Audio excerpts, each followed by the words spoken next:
নিয়ে আমার নিবেদন কবির লেখা কবিতা কৃপণ। আমি ভিক্ষা করে ফিরিতেছিলেন গ্রামের পথে পথে, তুমি তখন চলেছিলে তোমার স্বর্ণরথে। অপূর্ব এক স্বপ্ন সম লাগতেছিল চক্ষে মম। কি বিচিত্র শোভা তোমার, কি বিচিত্র সাজ। আমি মনে ভাবতেছিলাম, এই কোন মহারাজ আজি শুভক্ষণে রাত পোহালো। ভেবেছিলেন তবে আজ আমার দাঁড়ে দাঁড়ে ফিরতে নাহি হবে। বাহির হতে নাহি হতে কাহার দেখা পেলেম পথে। চলিতে রথ ধনধান্য ছড়াবে দুই ধারে। মুঠা মুঠা কুড়িয়ে নেব নেব ভারে ভারে।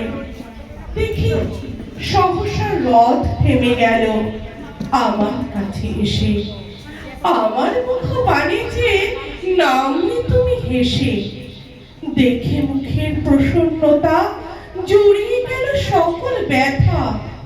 হেন কালে কিসের লাগি তুমি অকস্মাৎ আমায় কিছু দাও গো বলে বাড়িয়ে দিলে হাত। মরে এই কি কথা রাজাধিরাজ, আমায় দাও গো কিছু। শুনে ক্ষণকালের তরে রইন মাথা নিচু। তোমার কি বা অভাব আছে ভিখারি ভিক্ষুকের কাছে?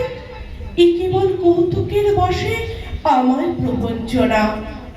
ঝুলি হতে দিলেন তুলে একটি ছোট কণা।